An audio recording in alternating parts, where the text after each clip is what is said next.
Getting paid. Everyone wants to get paid. Everyone does get paid if they work a job. But very rarely those jobs are something that they love doing. Not the case for me. Because recently, I just got my first ever client doing the thing that I love, which is videography. Hey, what's up everyone? My name is David and I'm an international student here in Perth, Australia, running my own videography business called Davisual Studio.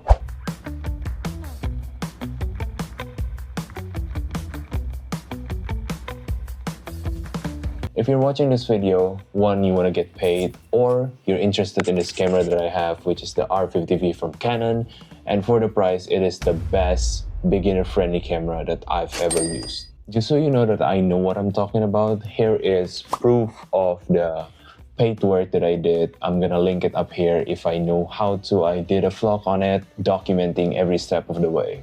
Okay, so there are three methods that I use to find clients and try to negotiate something with them.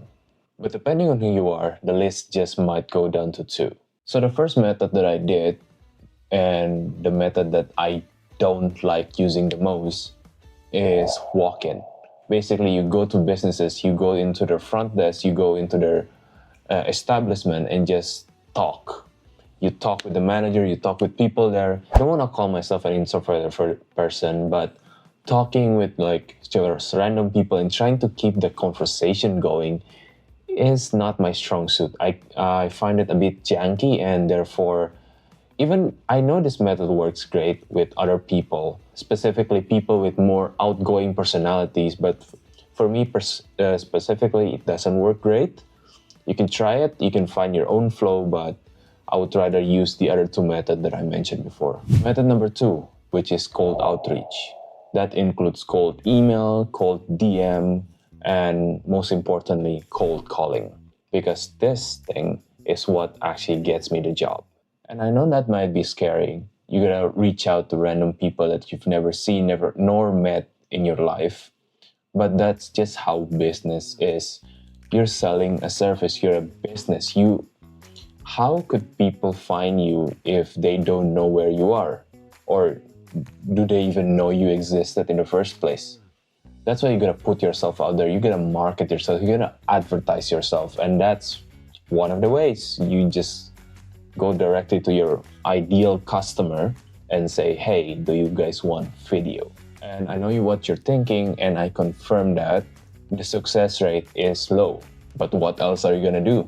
You're just starting out. You're a small brand, and no one's gonna take you seriously until you get some work under your belt. All of the shoot that I have and all of the free work that I have organized are from cold outreach. That just goes to show if you really wanted something, you can get it. You definitely can. You just gotta put in the work. In this case, shooting videos. Before we get to number one, if you like what I'm doing and you found this video helpful so far, leave a like.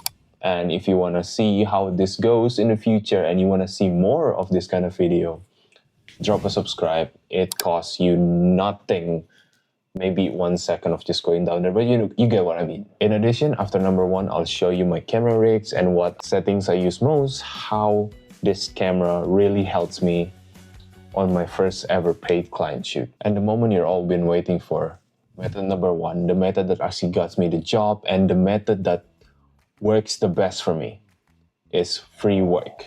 I mentioned this on the second method, basically worked well together.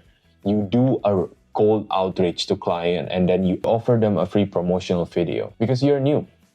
You don't have anything to back up your work. You don't have a portfolio. You don't have a following. You don't have proof that you can actually build something. Free works gets you two things. It gets you experience and connection with potential clients.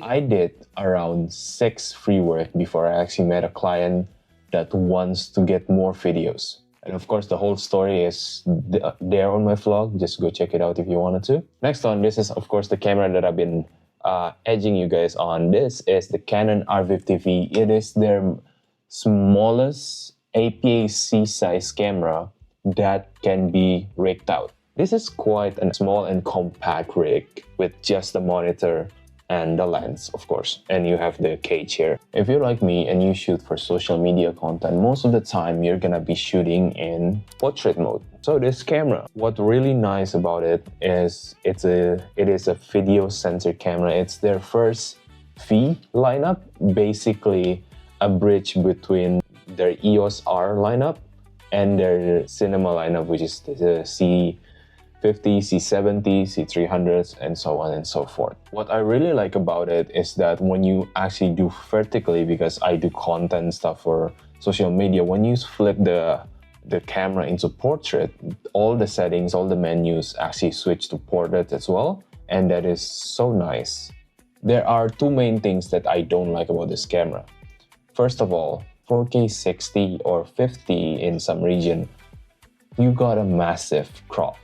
And being an APS-C size sensor, which is a crop sensor, having a crop on top of that is terrible. You can do a 100 FPS or 120 FPS, but it's gonna be on 1080p or HD.